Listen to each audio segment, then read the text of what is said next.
let's continue.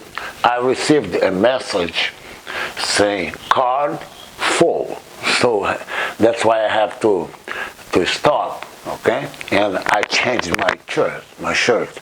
Okay, look, if I repeat, okay, I please don't say anything bad. Okay, if I repeat what I said.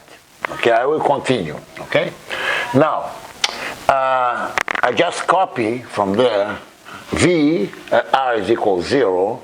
Okay, is V P Q S. This is the symbolic function, okay, the Dirac delta, okay, it's activate, as I said before, delta px, okay, activate, okay, erase p and just plug x, okay, the same as q and s.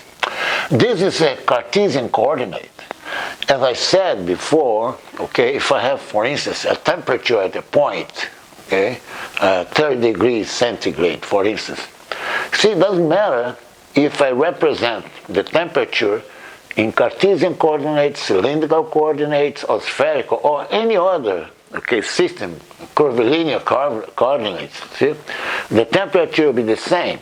It's the same here, okay. When I got here V for R, actually I should write V at x equals 0. You see, this is x, y, and z. The x prime, y prime, and z prime. I just put this order, okay? X first, x, y, and z, and x prime, y prime, and z prime, just to be consistent. Okay, what I wrote over there. Okay. Now remember that Q, PQS is a dummy variable, okay? It belongs to the integrand of this integral, okay? And x, y, and z are fixed. And this point, O prime, is x is equal 0.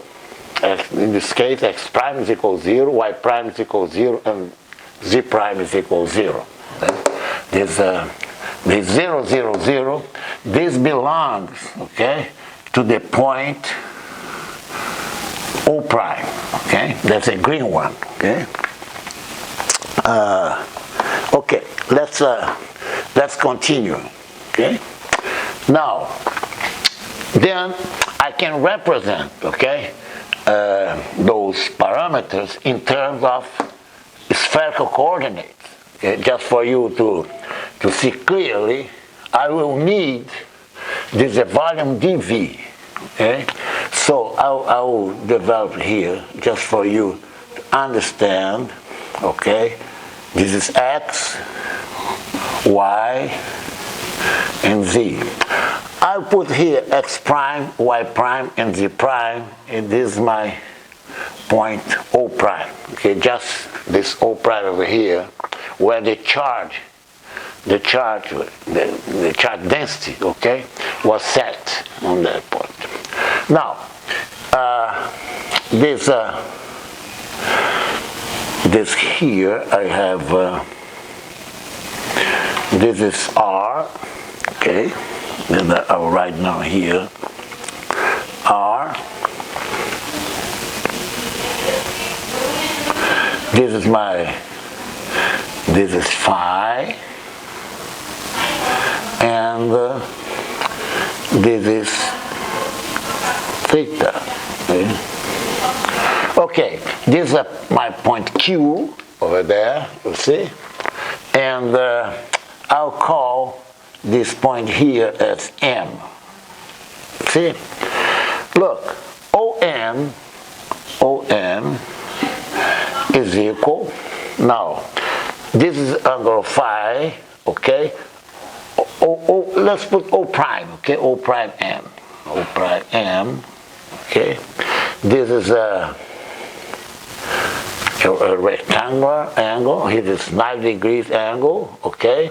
So this is phi. This angle is phi. Okay, OM will be R sine of phi. Okay. and I can project O prime Q over the axis Z prime. Okay, just I call here N. Okay, so O prime N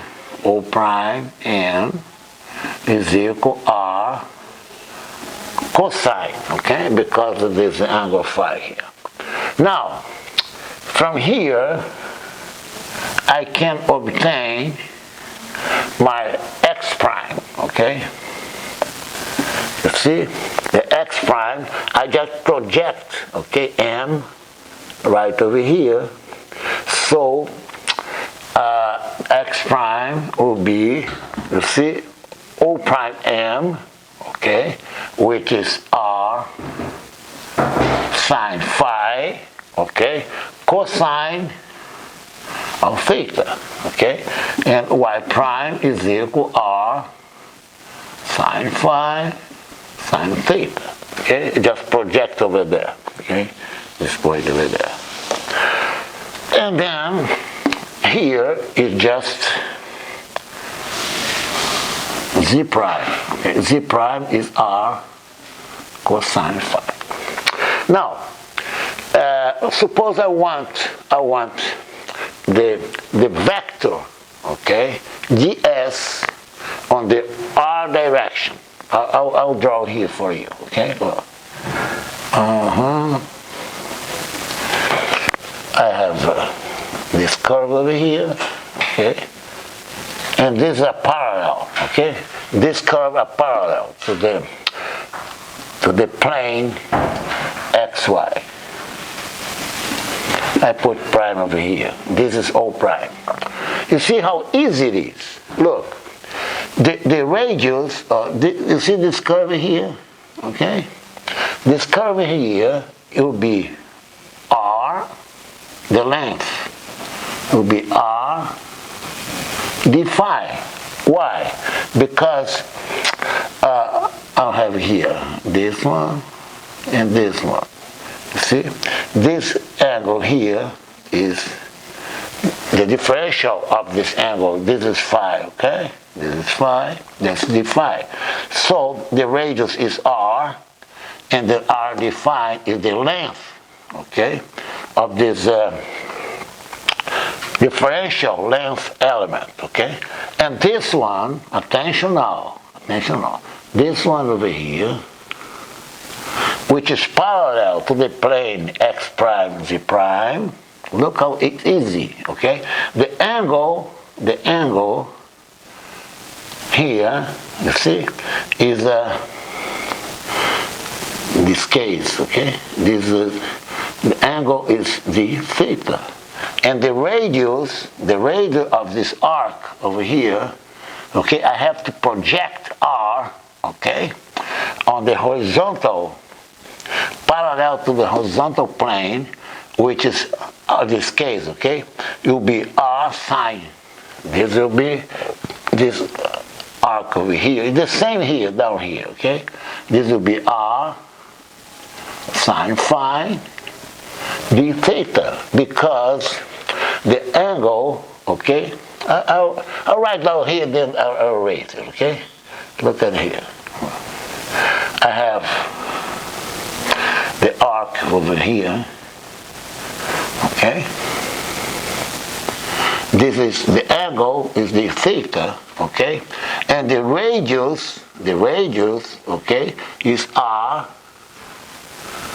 sine phi, okay? Because the radius here, okay, is parallel to the plane x prime z prime. So the length of this will be the arc times the radius. Okay, quite simple. Which this curve is the same as the curve over there. Yeah, that's easy. Now I'll write down the vector that represents the surface element. Look, I'll raise here also. Okay. You see, these are look, I have the area. Let's put this way. This. Now see, this is a parallel, okay? It's parallel. This is my area element, okay? And I will do, you see, the extension of this the area ds in the direction of r, okay? Now, this is equal, you see, this area over here, this area, the magnitude of this area, okay, is just, I'll do this, it will be ds times the unit vector er in the direction, okay, of the SR, the same direction of the R. And this is the side, the modulus, which is R squared sine phi d phi d theta, okay? This is ER. You see, this the element of area, okay, ds in the direction of the SR. Okay, we have other vectors, okay, in the direction of phi and theta, but I will not write down here because I